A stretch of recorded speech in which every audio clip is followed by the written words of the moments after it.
Diz assim a palavra do Senhor. Apocalipse, capítulo 21, versículo 7. Diz: E quem vencer, herdará todas as coisas, e eu serei seu Deus, e ele será meu filho. E quem vencer, herdará todas as coisas, e eu serei o seu Deus, e ele será o meu filho. Amém? Pode sentar-se, irmãos. Bom, irmãos, graças a Deus nós estamos aqui juntos, mais um dia para meditar na palavra do Senhor. Ponto importante a nossa irmã Isabel nos trouxe aqui, e a observação que eu sempre faço é em cima daquilo que eu aprendi. A mentalidade cristã é construída, entendeu? As pessoas, elas não nascem com a mentalidade temente a Deus. Então, isso se constrói pelo aprendizado da palavra, pelo conhecimento de Deus, pela comunhão com Deus, pelo conhecimento da palavra que revela esse Deus. Então, todo pensamento cristão, nós chamamos a cosmovisão cristã, a forma de enxergar o mundo à luz da fé, é construída. Todos os dias é semelhante à construção de uma casa. Você faz o assentamento das partes fundamentais, até que a casa ela esteja sempre bem estruturada, né? Adornada e toda acabada. Isso é fundamental. E as pessoas não entendem isso. Muitas pessoas se deixam levar, né, por ideologias, por filosofias, que em suas centralidades possuem ideais que são contrários ao próprio Deus, né? Nós já falamos aqui muito tempo, acho que alguns períodos antes, que existem filosofias e ideologias que estão presentes no mundo e elas atuam por si só, sem necessariamente a presença de alguém que as propague. Nós escutamos essas coisas no mundo, são forças impessoais que atuam na mente das pessoas e fazem com que as pessoas se comportem de determinada maneira. É a influência do mundo, né, das estruturas do mundo na vida das pessoas. E aí faz com que as pessoas sigam sempre o mesmo curso, sempre as mesmas práticas. Para você romper esse ciclo, você precisa que Deus ilumine a sua mente pelo conhecimento da palavra. E é uma atividade que se dá em cooperação.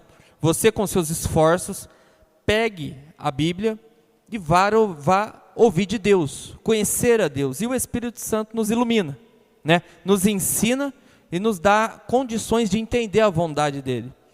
Isso envolve esforço, isso é construído, entendeu? Quem tem é quem construiu.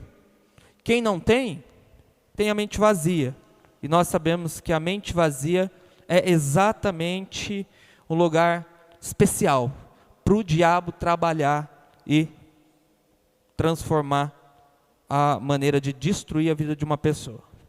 Então nós vamos agora para o final do nosso estudo, um estudo complicado, um estudo difícil, mas necessário para a nossa vida. Qualquer pessoa que você perguntar aí fora, tem uma noção da esperança dela, tem alguma coisa para dizer o que ela espera. Mesmo aqueles que não esperam nada para o fim, o fato de não se esperar nada também já é um aspecto escatológico, entendeu? Um aspecto no sentido de negação. Mas qualquer pessoa entende que haverá um fim, mesmo que negue que exista um fim. Tudo isso, entre outras atividades, diz respeito ao pensamento escatológico. Mas a igreja, ela tem o que chamamos de uma revelação escatológica, concedida por Deus.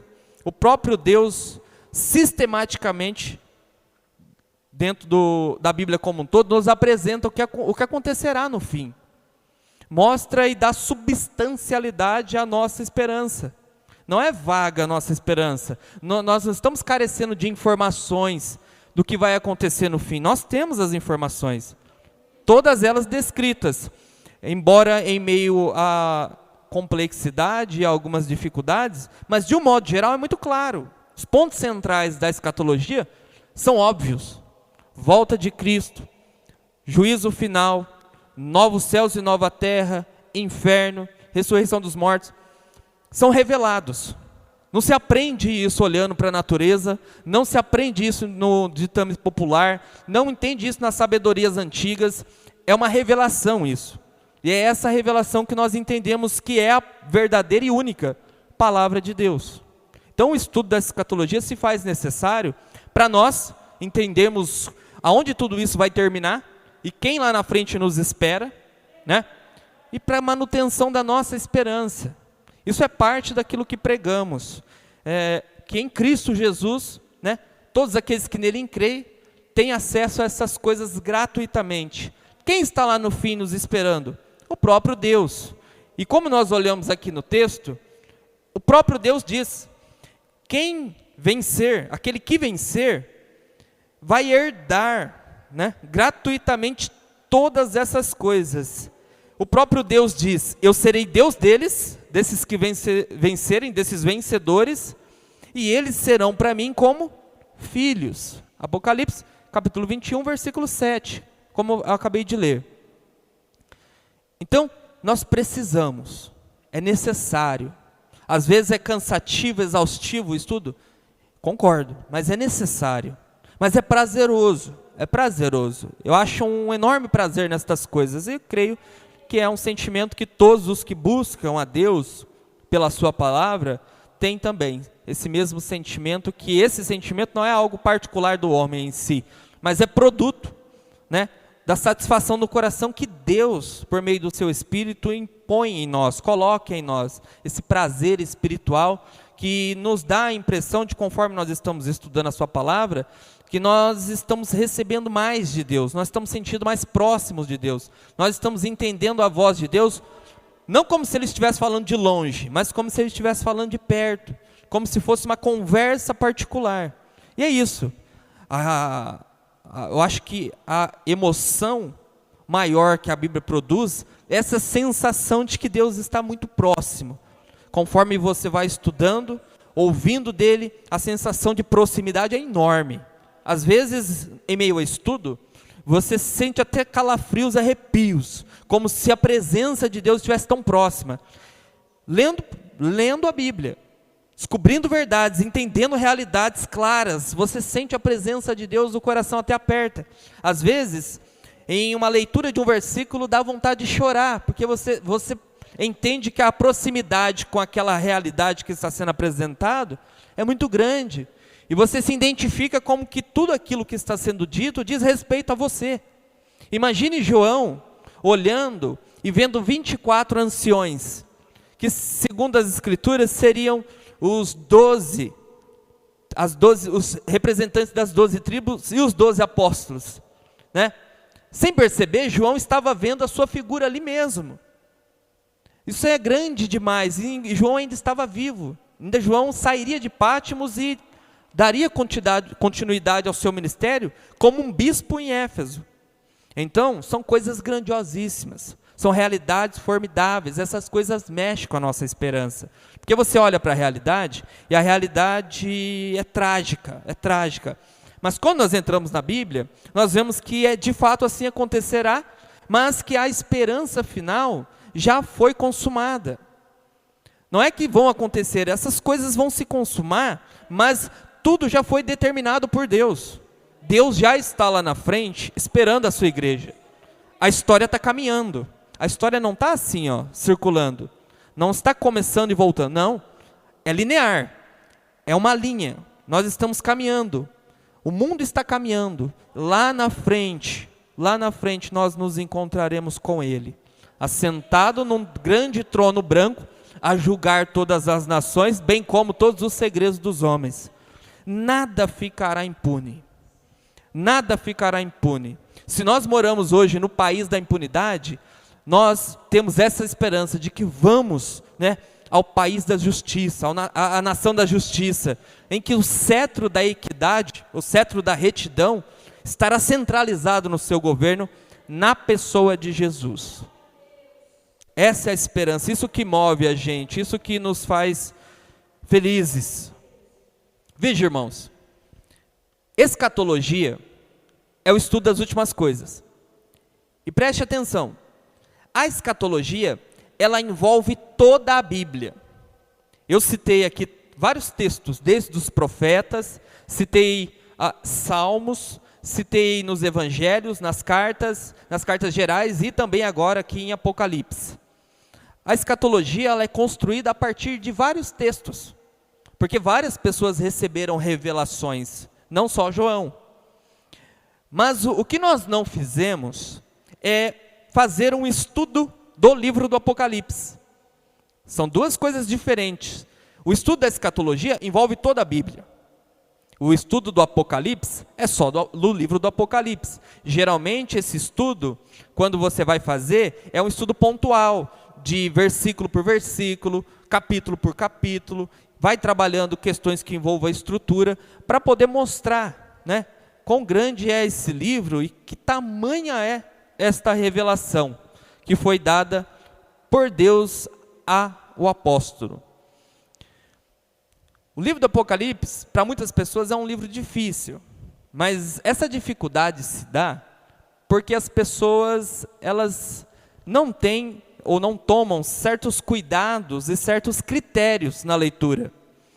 O livro do Apocalipse não é igual a uma carta, que você pega a carta, está endereçada a alguém, nós encontramos lá o autor, e o conteúdo é claro, às vezes é uma resposta, às vezes são questionamentos, uma carta como nós conhecemos, mas o livro do Apocalipse é diferente. E é essas diferenças que o tornam um pouco mais complexo. Se você entender essas diferenças, você vai entender Apocalipse. Não é uma coisa difícil, mas é possível compreender a sua mensagem. Ele tem uma mensagem central e clara, que se resume naquilo que eu li agora. Que quem vencer vai herdar todas as coisas, Deus será o seu Deus e tomará cada uma dessas pessoas como filhos. Essa é a mensagem central do livro, entendeu? Com esse versículo você lê o livro inteiro. Essa é a grande verdade. Então hoje eu vou fazer, para finalizar o nosso estudo, uma introdução ao livro do Apocalipse. E eu vou te dar alguns conhecimentos, eu vou te passar alguns conhecimentos que eu recebi, para que com esses conhecimentos você possa fazer uma leitura do livro do Apocalipse na sua casa. Um estudo do livro do Apocalipse na sua casa. Tá? É um conhecimento importante e nos ajuda a entender ainda mais a nossa esperança. E isso para nós é muito bom. Pode passar.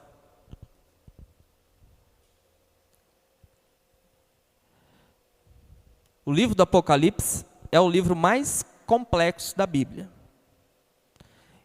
E isso se dá pois estamos diante de uma revelação de eventos que vão além da capacidade de João, tanto de compreender quanto de explicar. João ele teve duas dificuldades aqui, de entender, porque por várias vezes João pede que seja explicado, assim como Daniel, quando recebeu as revelações, em vários momentos Daniel pedia àquele que os revelava, o anjo, que explicasse, me explica que eu não entendi. E ainda mais difícil é tentar passar para as pessoas aquilo que ele viu. João está vendo uma realidade surreal, que vai além de tudo aquilo que o homem vê no dia a dia. E depois que ele viu isso, ele tem uma tarefa, como o próprio livro ordena. Escreve essas coisas e envia às 7 igrejas, que é a igreja de Deus, a plenitude da igreja. E João precisava pegar aquilo que ele viu, colocar num papel, né, escrever aquilo para ser transmitido para demais igrejas. Então, isso é uma tarefa muito difícil, mas é uma tarefa que João fez com muito gozo, com muito prazer e com muita satisfação, tendo a ajuda, antes de qualquer coisa, do Espírito Santo, porque toda a Escritura é inspirada. Toda a Escritura, tudo que foi escrito sob divina inspiração. O Espírito Santo moveu os escritores na escrita e os capacitou a redigir esses livros.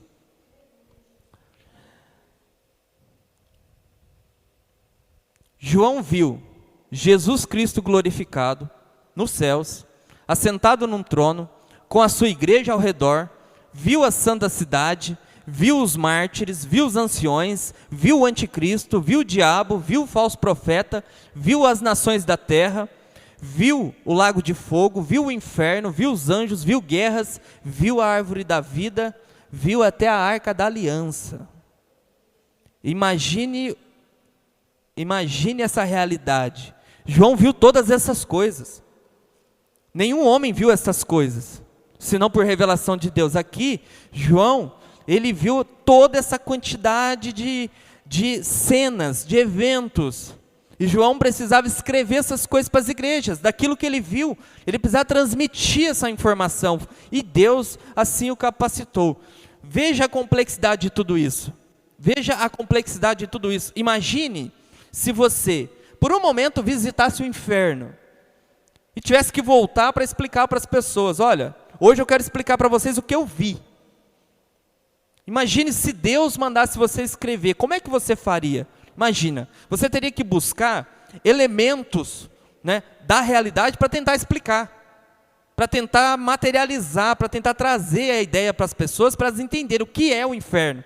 Imagine se você fosse no céu e visse tudo aquilo, ou se você tivesse uma visão do fim, já consumado, nós habitamos no novos céus, nova terra, e Cristo conosco. Como que você explicaria isso? Essa é a questão central na vida de João. João estava diante de uma revelação que era muito grande, né?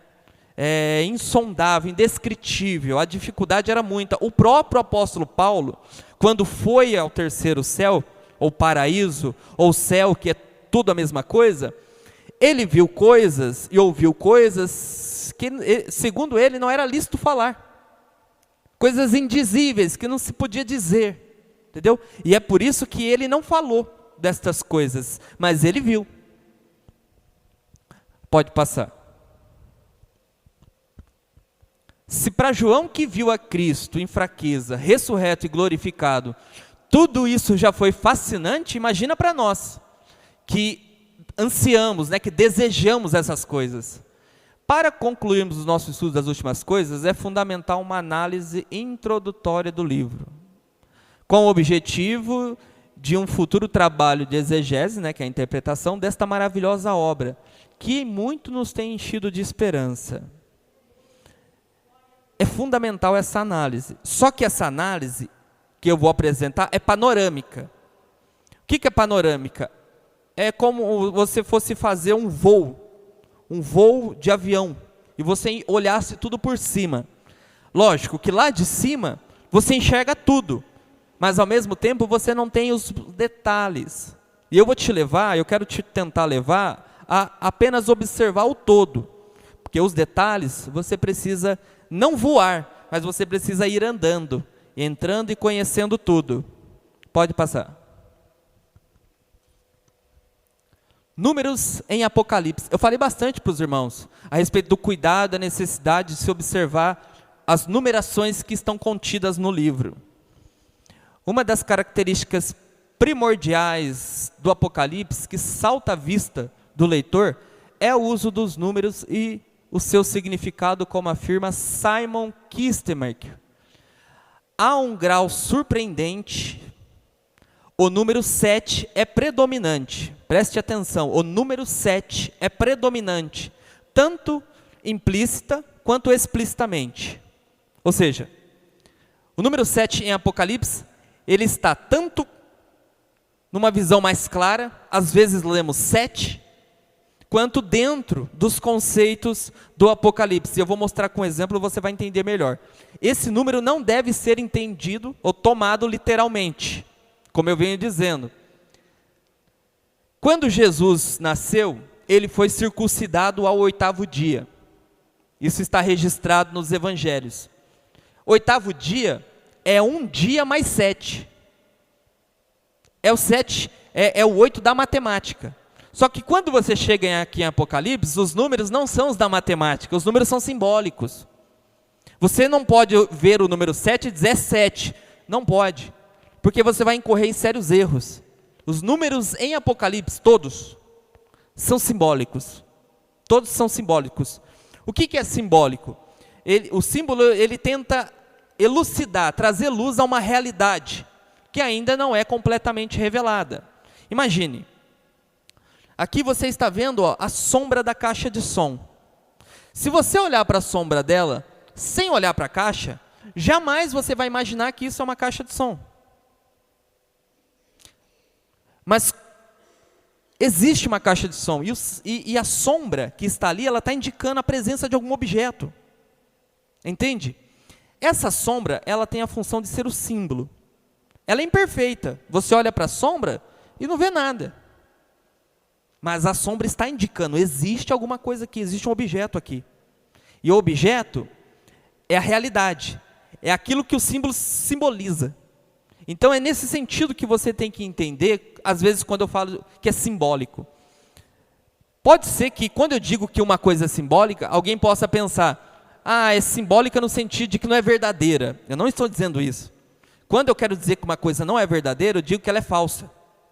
Quando eu estou dizendo que é simbólico, eu estou dizendo que aquilo que está sendo dito é só uma representação.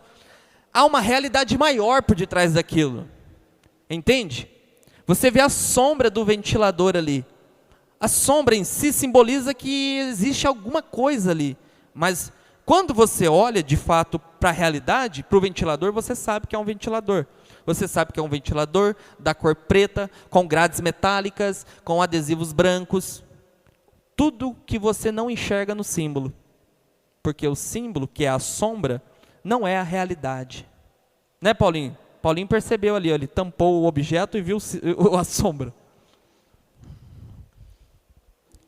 O número 7 não deve ser tomado literalmente, assim como os outros números, mas deve ser entendido como uma ideia que expressa totalidade e completude.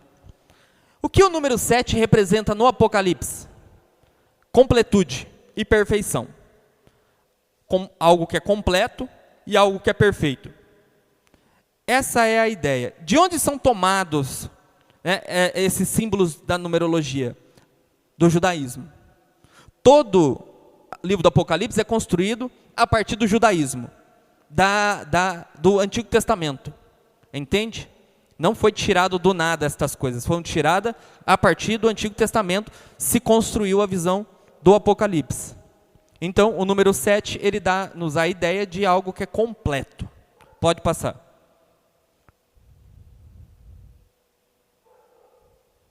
Jesus manda escrever quantas cartas? Quantas cartas?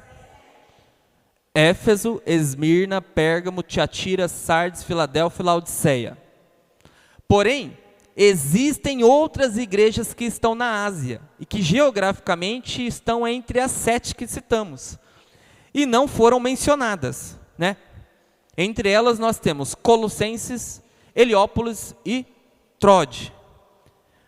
Com isso surge a pergunta: Apocalipse foi dirigido às 7 igrejas da Ásia?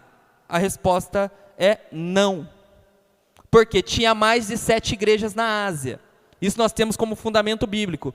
Por que eu estou dizendo isso? Para te dizer que o 7 não é o 7 da matemática. Quando ele diz 7 igrejas da Ásia, está se referindo à completude da igreja, a todas as igrejas como um todo. Porque na Ásia não tinha somente 7 igrejas, mas nós temos aqui evidências internas ao texto bíblico que ainda na Ásia, junto destas igrejas aqui citadas, nós tínhamos ainda essas 3, Colossenses, Heliópolis e Trode. Mas, toda a igreja em todos os tempos, 7 igrejas ali representam a igreja como um todo, a igreja completa, que seria, inclusive, nós. Nós, hoje, a Igreja Maravilha de Jesus, situado aqui onde está. Essa visão que João teve, que era para ser passado a 7 igrejas, inclui a Igreja Maravilha de Jesus. A igreja que está em Pinda, assim como a igreja que está em Éfeso, está em Esmirna, Pérgamo, Heliópolis, Colossenses, também a igreja que está em Pinda. Por incrível que pareça. Por quê? Porque ali não é o número 7 da matemática. O 7 ali indica que as cartas eram para ser apresentadas a todas as igrejas. Todas. Indiscriminadamente. Hendrickson diz que o número 7 indica completude, ou seja, totalidade. Pode passar. Agora veja que interessante. O número 7 antecede muitos substantivos, inclusive espírito, São 7 espíritos, 7 castiçais de ouro, 7 estrelas, 7 castiçais, 7 selos, 7 chifres, 7 olhos, 7 anjos, 7 trombetas, 7 trovões, 7 coroas, 7 cabeças, 7 pragas, 7 taças, 7 montes, 7 reis, e ainda, além disso, há 7.000 pessoas mortas por causa de um terremoto. Mortas por causa de um terremoto é uma das afirmações do fim do mundo. Veja, a quantidade de número 7 que tem. E todos esses números indicam perfeição ou completude. Pode passar. Inclusive eu disse aqui no domingo que os 7 castiçais de ouro representavam quem? Pode falar. Não ouvi. Não. Os 7 castiçais de ouro que estavam em torno do trono daquele que estava sentado, representavam quem? Que? A igreja. Eu disse que a igreja era a luz do mundo, e a igreja estava em torno de Cristo. Então nós temos claramente textos que mostram o número 7 de maneira mais aberta, e nós temos também conceitos do 7 escondido nos textos. Veja, há 2 passagens em Apocalipse que registram cânticos de louvores entoados por uma hoste celestial, um anjo. A primeira está em Apocalipse 5, 12, com 7 atributos. Percebam o seguinte, olha ali: digno é o cordeiro que for morto de receber poder, riqueza, sabedoria, força, honra, glória e ação de graça. Quanto que dá? 7. Você enxerga o conceito aí dentro, entendeu? De receber a perfeita adoração, porque o 7 indica essa perfeição. Então nós temos eventos em que o 7 está explícito, dá para ver, e implícito, que ele está escondido, mas ele está aí. A segunda passagem é de Apocalipse 7:12, que também contém 7 atributos. Veja, amém, aí vamos lá: louvor, glória, sabedoria, ação de graças, honra, poder e força sejam ao nosso Deus para todo sempre. Amém. Perceba, novamente, o conceito 7, que está implícito, está dentro do texto, que expressa a verdadeira, perfeita, a completa adoração a Deus. Está aí. Pode passar. Há também 7 beatitudes. O que significa beatitudes? Bem-aventuranças, grafadas na forma abreviada. São exatamente, em todo o livro, somente 7 bem-aventuranças. Bem-aventurado é o que lê. Benditos são os mortos que morreram no Senhor. Bendito é aquele que vigia. Benditos os que são chamados. Bendito e santo é aquele que tem parte. Bendito é aquele que guarda as palavras do livro. Bendito os que lavam as suas vestiduras no sangue do Cordeiro. Vejam, novamente, 7. Não é por acaso, isso é construído, entendeu? Essa revelação, ela foi apresentada assim, e esses números, eles têm, clara simbologia, não são números literais, assim como 1000 de milênio, 1000 anos, não é literal, assim como 144.000 testemunhas de Jeová, não são literal, bem como outros números que nós vimos aqui, não são tomados literal. A estrutura de apocalíptica não usa números literais, entenda isso, é sempre símbolos, é próprio desse tipo de escrita. Pode passar. Depois de números, agora nós vamos ver contrastes. O que seriam esses contrastes, antes que eu leia? São situações que se apresentam em oposição. Entenda isso.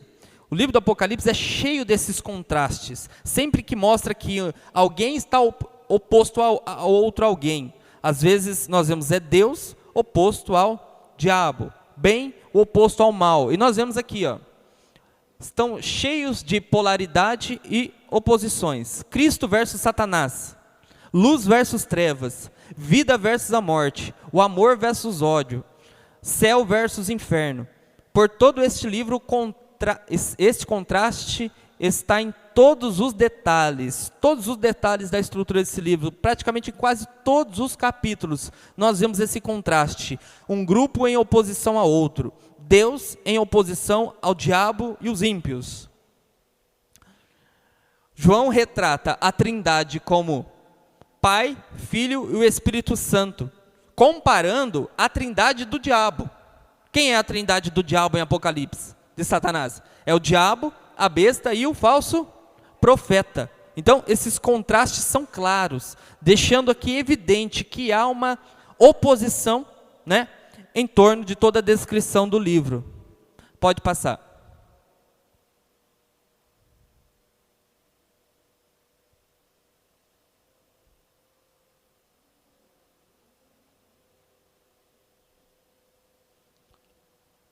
O bem e o mal são contrastados em Deus Pai versus Satanás e o dragão, o Filho de Deus versus o anticristo, o Espírito Santo versus o falso profeta, a noiva de Cristo, que é a igreja, versus a prostituta, que é a falsa igreja, Jerusalém, que é a santa cidade, versus a Babilônia, que é a cidade das prostituições, os crentes portando o nome do Cordeiro e do Pai nas suas testas, e os incrédulos que têm o número 666, que é o número da besta. Então, toda a estrutura do livro apresenta uma radical oposição, deixando claro para todos os seus leitores que há uma oposição clara. E aí nós temos mais um número aqui, 666, é simbólico também. As pessoas não vão sair na rua com inscrições, são símbolos. Há uma identificação, vai haver uma identificação clara, desses. Mas isso é a fins de julgamento final, entendeu?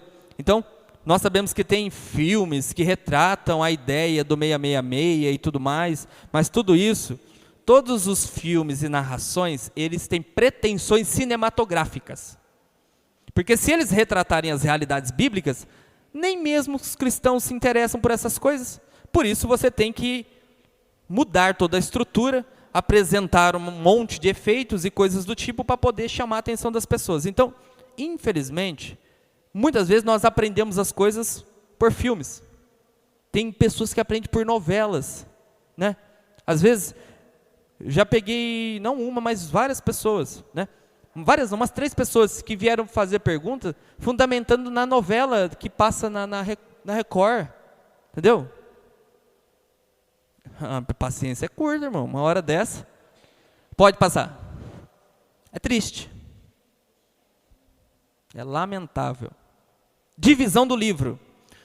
O livro do Apocalipse, veja bem o que eu vou ensinar para você.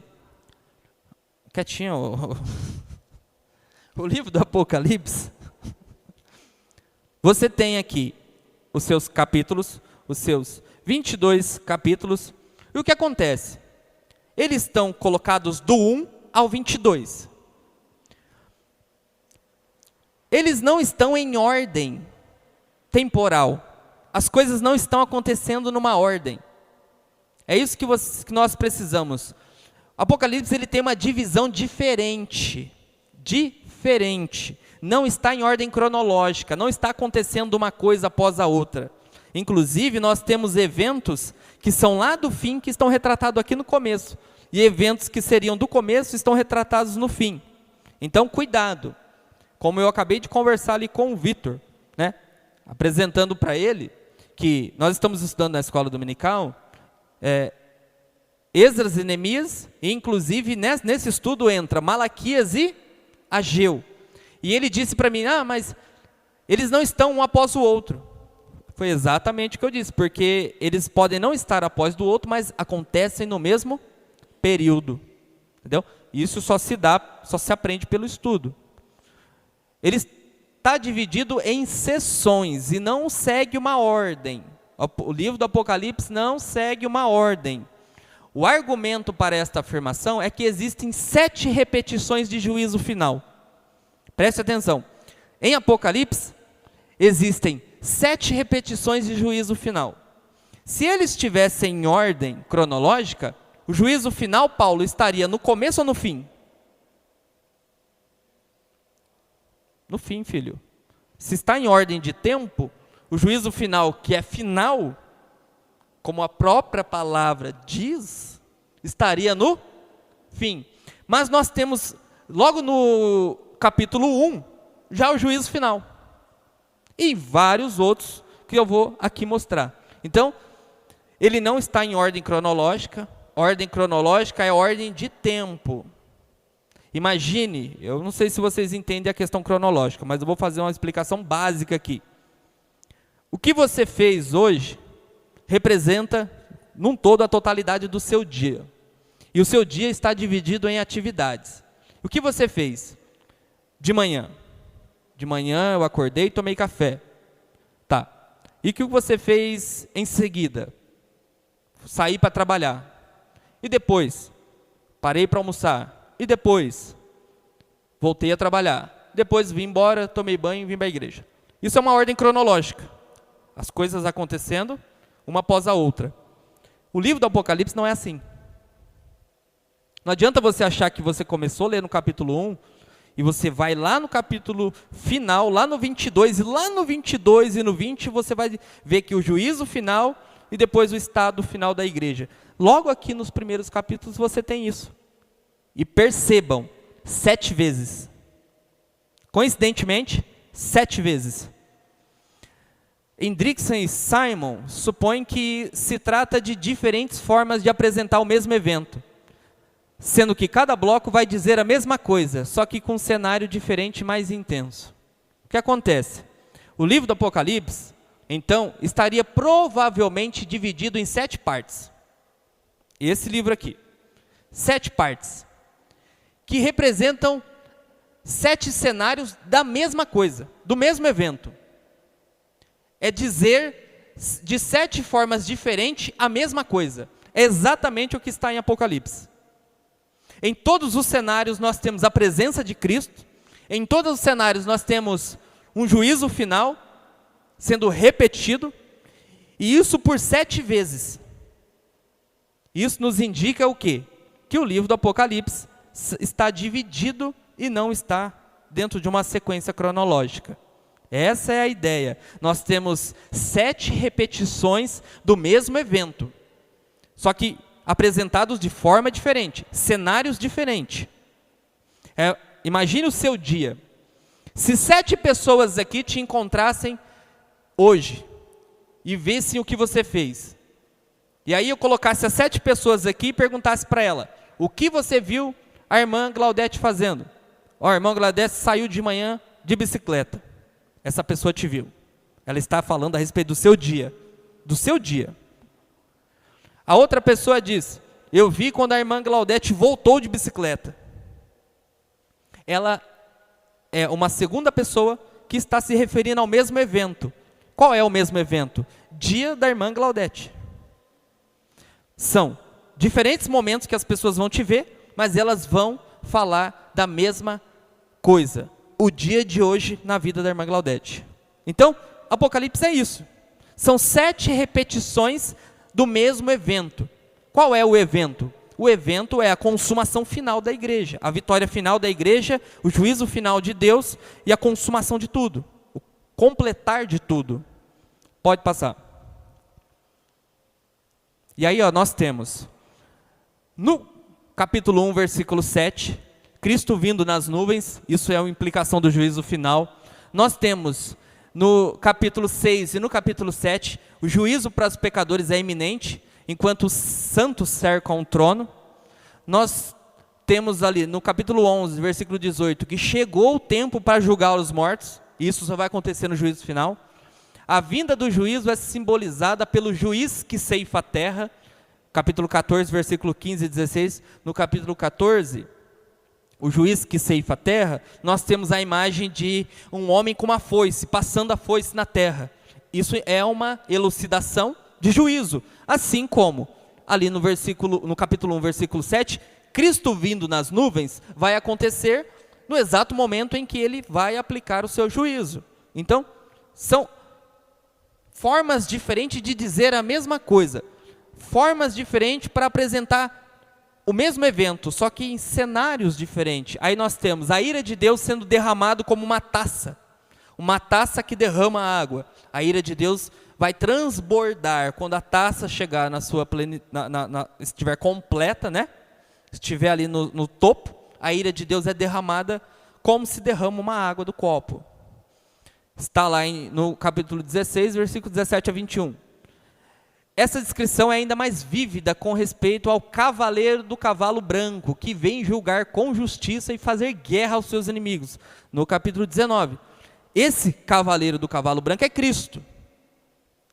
Lá, no capítulo 1, nós temos uma apresentação do Cristo glorificado. Foi o que eu falei no domingo.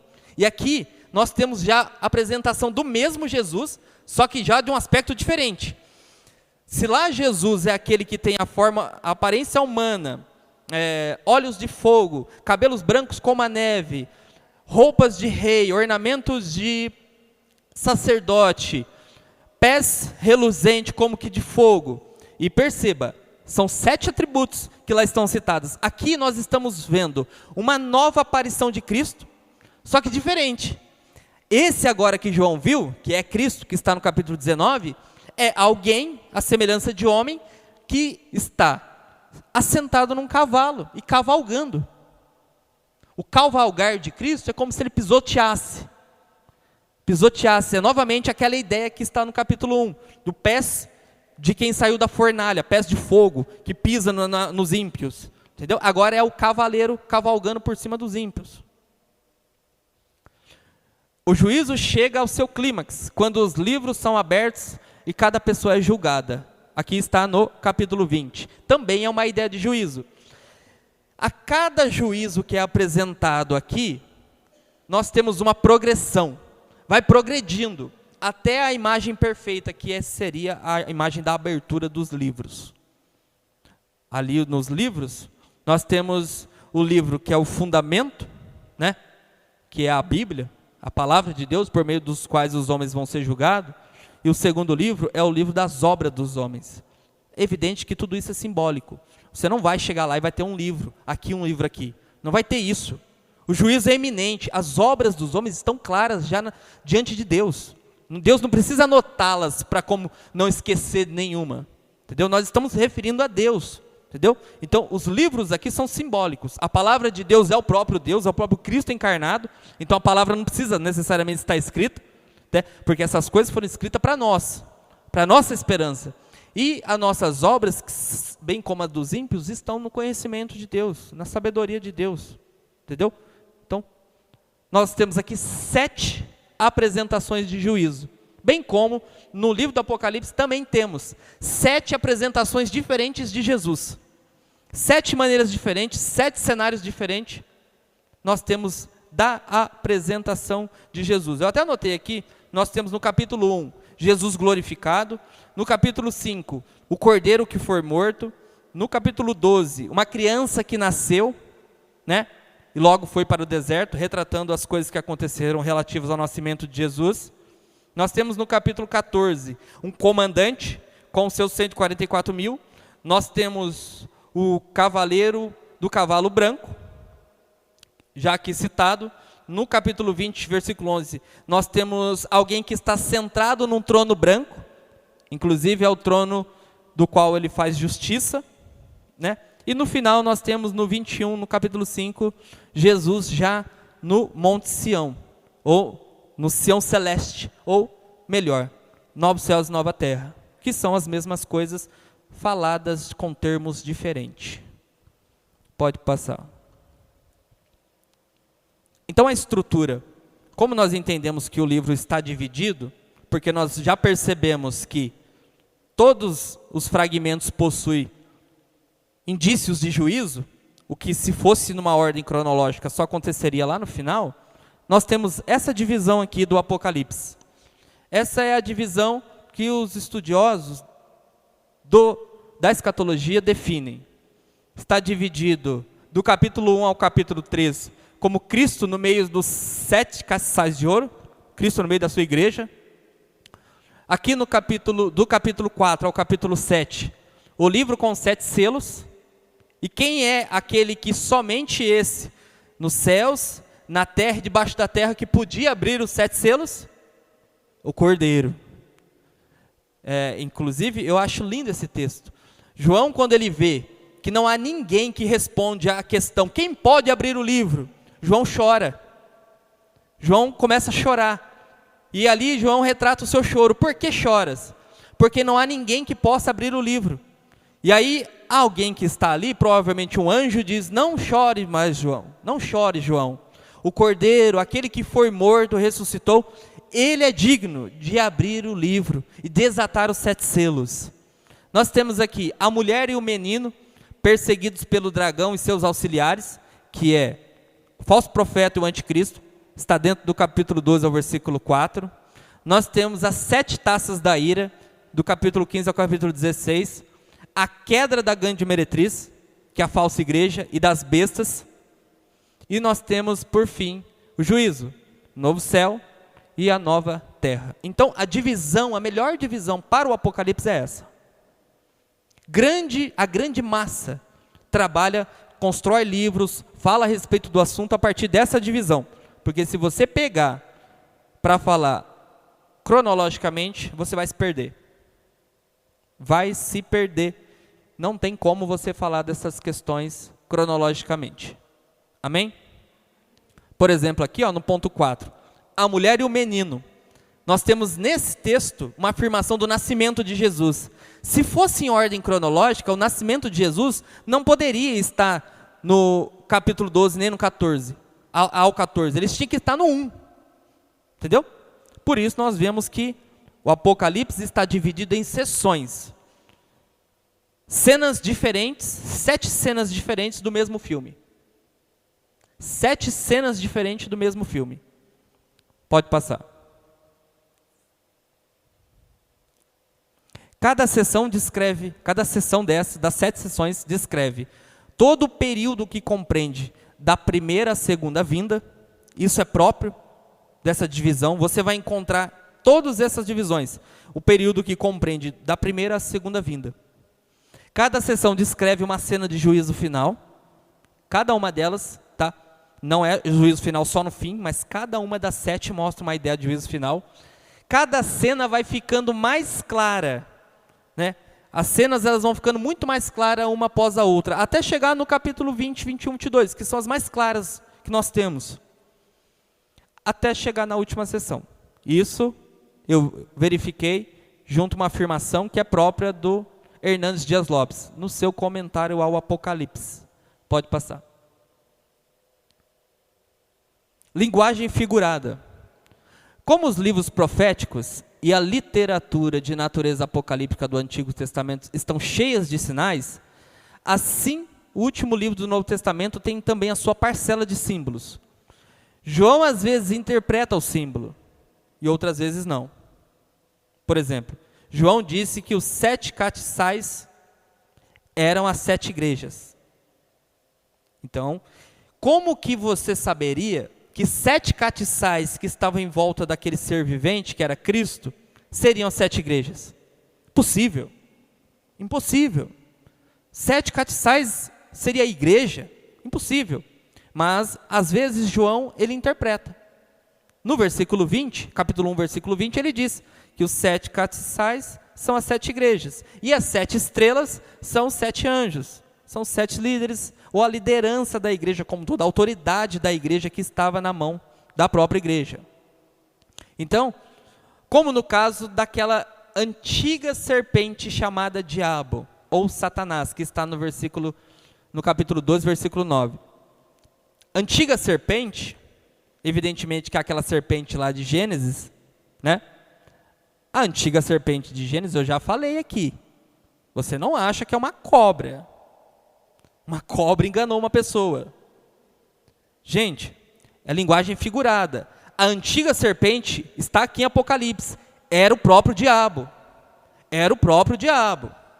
Não seja ingênuo de achar que uma cobra enganou uma pessoa. A antiga serpente é o diabo. Foi o diabo que enganou. Foi o diabo que enganou. A serpente, ela é retratada como uma criatura maligna ao longo de toda a Bíblia, não só da Bíblia, mas das religiões como um todo. Entendeu? Mas a serpente é uma criação de Deus.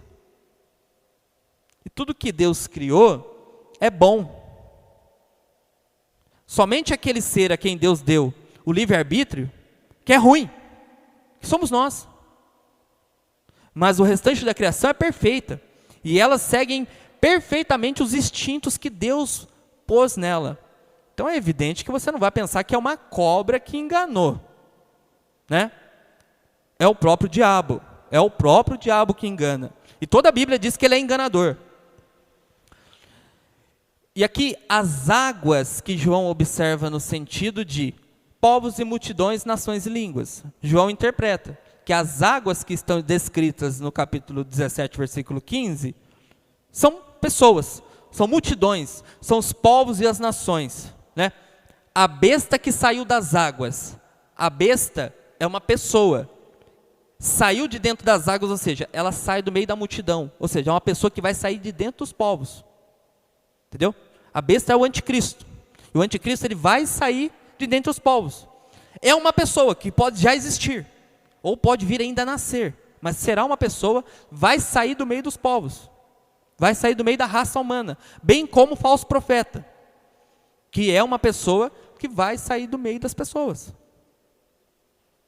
Então, jamais conseguiríamos dizer que a antiga serpente de fato era Satanás, mas João fez isso, bem como imaginar que água seria povos, multidões, nações e línguas.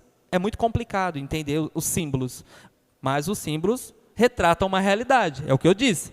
Você olha para a água, imagine João olhando para a água, jamais nós poderíamos imaginar que a água seriam pessoas, não tem relação, entendeu?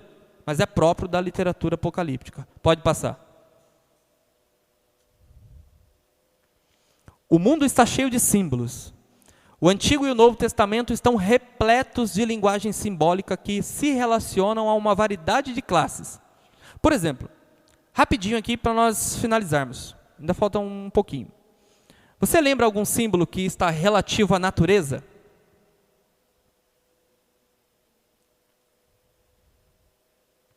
Vou te ajudar no primeiro, vai pensando no segundo. A flor da erva. A flor da erva que murcha. Representa o quê?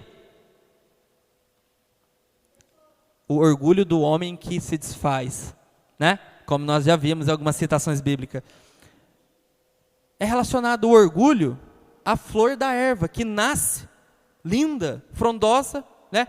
A erva ela tem uma resistência, mas quando a sua flor nasce, bela e linda pela manhã, quando vem o sol à tarde, ela murcha e à tarde já não existe mais. Assim é a glória do homem. Então, a flor da erva é apresentada de uma maneira simbólica, representando o pouco tempo de vida, ou pouco tempo, a pouca duração da glória humana. Pessoas. Nós poderíamos pensar em Abraão. Abraão, ele simboliza quem? A multidão dos eleitos, dos herdeiros, segundo a promessa, né? Nomes. É um ponto que o pastor gosta bastante, né? Qual um nome que tem um significado na Bíblia? O nome que simboliza uma realidade. Emanuel, que simboliza o quê? Deus conosco. E Deus conosco era fato? Era fato, Deus estava conosco. Jesus. A ele foi atribuído o nome Emanuel, Deus conosco. Números, nós vemos 7. Cores, nós temos o vermelho, representa o sangue de Cristo, né? E criaturas, que já é um ponto que eu nem me recordo mais. Segundo Simon Kistemaker. Pode passar. Simon. Embasamento bíblico para essas visões, né? Por que é necessário um embasamento bíblico para essas visões? Porque é muito comum pessoas chegarem, eu não estou falando contra o dom do Espírito Santo de profecia, que antecipa situações. Não estou falando contra. Mas existem muitas pessoas que têm, segundo dizem, visões que não se sustenta quando nós vemos aqui na Bíblia. Às vezes eu tenho uma visão, eu vi uma coisa. Ele quer trazer para a igreja, entendeu? Mas aí quando você vai ver, às vezes a pessoa fala alguma coisa que é contrária até à vontade de Deus. Então não tem fundamento para aquilo que ela está falando. Ela pode ter sonhado, pode ter visto, mas não é uma visão de Deus. Entendeu? Pode ser uma alucinação. Entendeu? Separem as coisas. Visão espiritual, por meio de uma revelação, é uma coisa. Agora, visão sem fundamento, sem pé, sem cabeça, sem base bíblica, não pode ser aceita. Isso é perigoso. Entendeu? Então, as visões estão embasadas na Bíblia. 404 versículos do Apocalipse divulgam 500 alusões do Antigo Testamento. Então, o Apocalipse escrito são as inscrições de todas as visões que tiveram. E elas já estavam apresentadas lá no Antigo Testamento. João citou textos que já estavam lá no Antigo Testamento. E veja, como João faria isso? Essa quantidade enorme de alusões. João era alguém que tinha muito conhecimento teológico. Mas, as informações que temos, não que João tenha toda essa capacidade. Paulo, por acaso, teria. De todos eles. Mas João, aparentemente não. Se não fosse pelo poder de Deus, não. Então veja, eis que ele vem com as nuvens, todo olho o verá, até mesmo aqueles que transpassaram, e todos os povos da terra se lamentarão por causa dele. Essa visão está em Apocalipse 1:7, mas também está em Daniel 7:13, também está em Zacarias 12:10. Daniel, Zacarias e João viram essa mesma coisa, e estava já registrado. João viu algo que já estava registrado no Antigo Testamento. No capítulo 2, versículo 27, está escrito o seguinte, em Apocalipse: ele as governará com cetro de ferro, e a despedaçará como um vaso de barro. Isso que está escrito no capítulo 2, versículo 27 de Apocalipse, já estava escrito em Salmos capítulo 2, 9. João não traz coisa nova. João traz algo que já estava escrito nas escrituras do Antigo Testamento. Apocalipse capítulo 4, versículo 8 diz: Santo, Santo, Santo é o Senhor, o Deus Todo-Poderoso. Isso já estava escrito em Isaías, no seu capítulo 6, versículo 3, e Amós 3:13. Santo, Santo, Santo, não é que Deus é 3 vezes santo. Porque se você dizer que Deus é 3 vezes santo, então você vai negar que ele poderia ser 4 vezes santo. Então Deus não é santo o suficiente, porque ele é só 3 vezes santo. Não é 3 do 3. Aqui nós vemos santo, santo, santo, é uma adoração à Trindade. A ideia mais perfeita para se compreender essas afirmações, não é que a santidade é elevada a um número. Isso é loucura. Santidade não se eleva, matemática não mistura com isso, é coisa diferente. Santo, santo, santo, é a adoração ao Deus que é trino, é a adoração completa, é a adoração perfeita.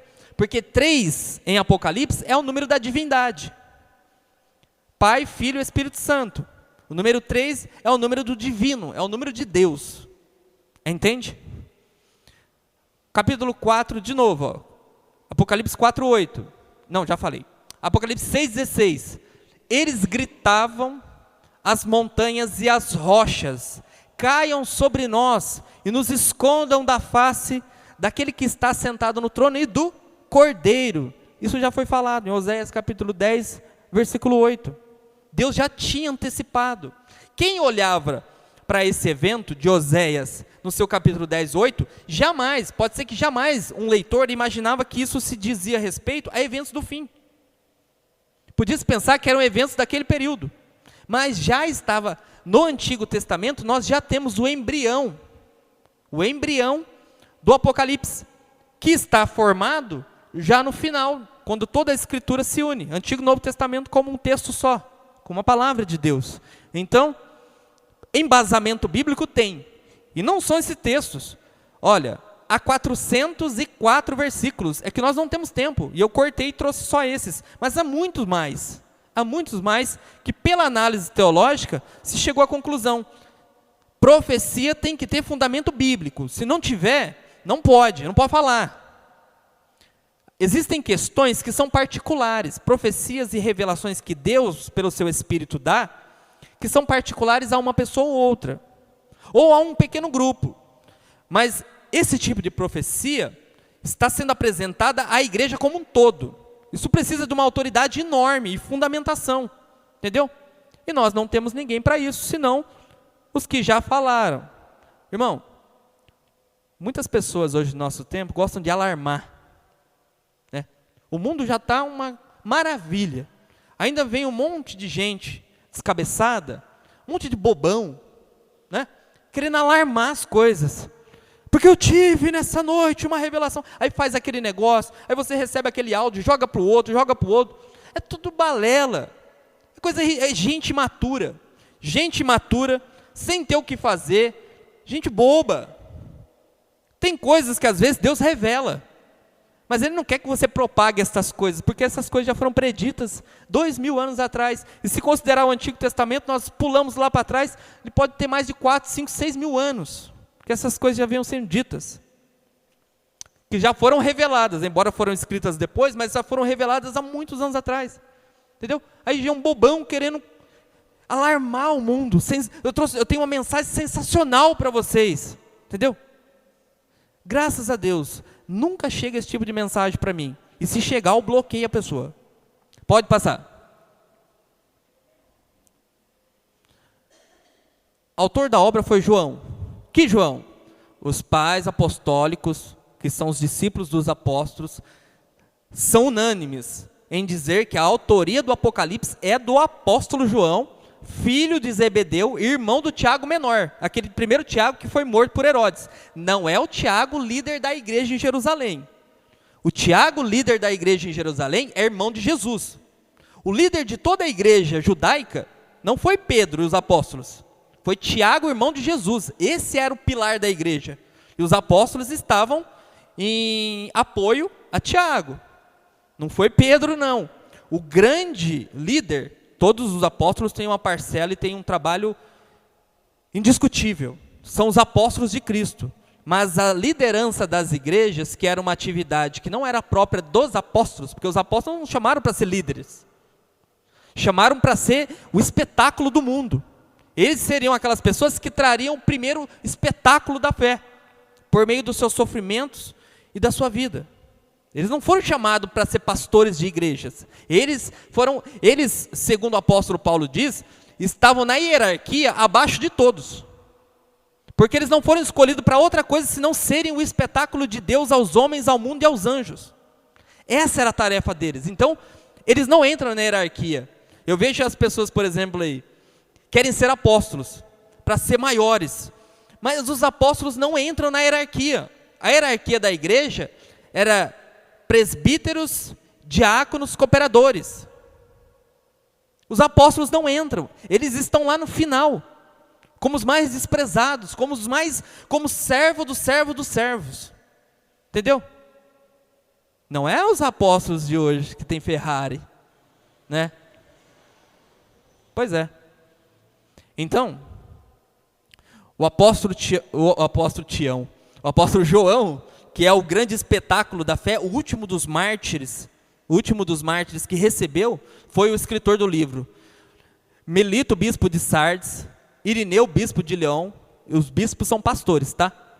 Pastor da igreja de Sardes, pastor da igreja de Leão, Clemente, pastor de Alexandria, Justino, o grande mártir, Tertuliano, o grande apologista, Orígene, o grande teólogo, Hipólito, pastor, Cripiota, e mais tarde um escritor, né?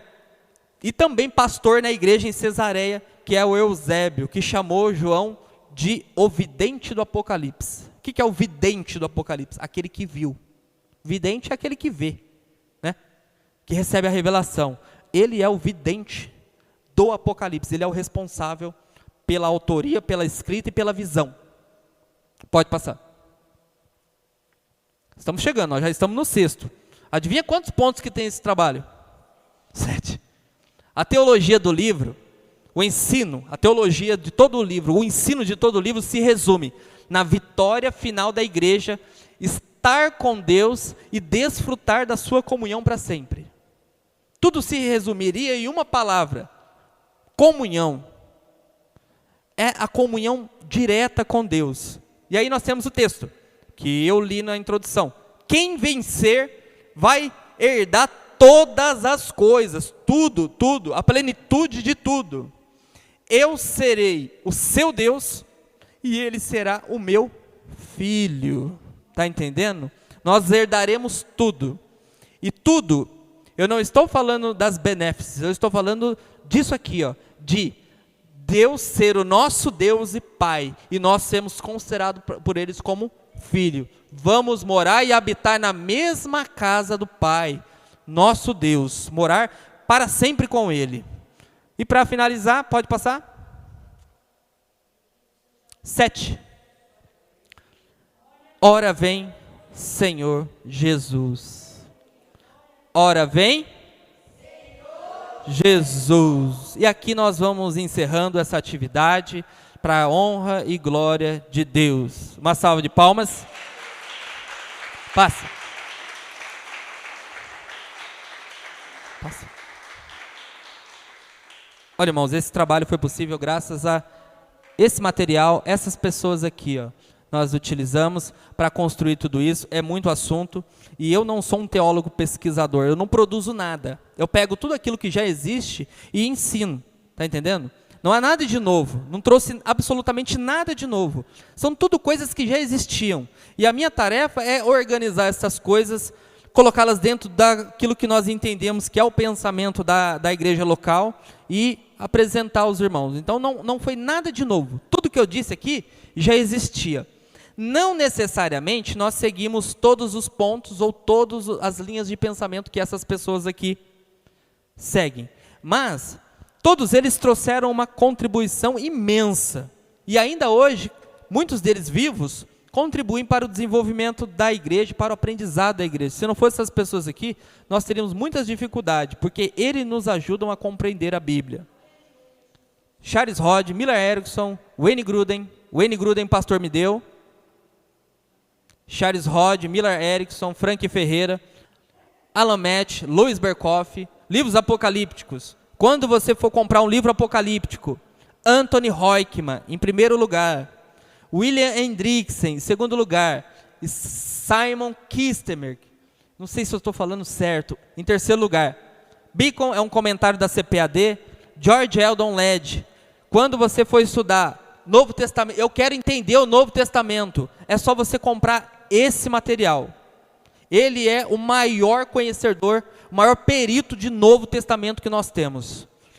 Hernandes Dias Lopes, que é um pregador de muita credibilidade, um pastor, nós sempre acompanhamos muito os trabalhos dele, e eu gosto dos comentários bíblicos dele. Utilizei o comentário do Apocalipse. Floyd Filson também, utilizei o comentário do Apocalipse. Livros de história, eu usei o Eusébio de Cesareia, que o Eusébio, ele trata os 3 primeiros séculos da igreja, depois da morte dos apóstolos. Também, sobre breves citações, usei o Exildo Torrano. Outros, eu usei o dicionário do Orlando Boyer, custa R$35, tá? Você não conhece algumas palavras bíblicas por causa de R$35, tá entendendo? Aldo Menezes, ele fez um material da Vida Nova, que se chama Refutação às Testemunhas de Jeová. Então, graças ao material de Aldo Menezes, eu fiz aquele dia a apresentação da Testemunha de Jeová como uma seita do Advento. E videoaulas, eu estudei videoaulas com doutor em literatura apocalíptica. Todas essas questões que envolvem o Apocalipse como um livro diferente dos outros, na estrutura e no gênero literário, eu estudei com esse homem aqui, ó. Ele fez doutorado em literatura apocalíptica. Pastor Leandro Lima, ainda vivo, um excelente pastor que é um perito em Apocalipse hoje ainda vivo. Então, que Deus abençoe a vida dessas pessoas. Eu não as conheço particularmente, só vejo por foto, mas elas foram fundamentais e são pessoas que ajudam nosso país, ajudam muito a mudar, né, o comportamento e a forma de pensar dos cristãos. A Bíblia está em primeiro lugar, ela é a palavra de Deus, ela é a palavra final. Todos esses aqui devem se submeter à Bíblia, mas os livros são maravilhosos e nos ajudam muito. O próprio John Wesley se chamava o homem de unos libro, o homem de um único livro, a Bíblia. Só que o John Wesley, ele tinha uma biblioteca imensa, e todos os pregadores metodistas eram obrigados por John Wesley a lerem o jornal diário. Eles eram obrigados. Os pregadores metodistas, eles tinham que ler jornal para saber o que estava acontecendo no dia a dia. Eles eram obrigados a terem concordâncias bíblicas e livros que tratavam da história, da realidade das doutrinas. Então, ser um homem de um único livro é, ao mesmo tempo, ser uma pessoa inteirada de todos os assuntos que diz respeito à fé. Amém? Que Deus abençoe os irmãos, em nome de Jesus.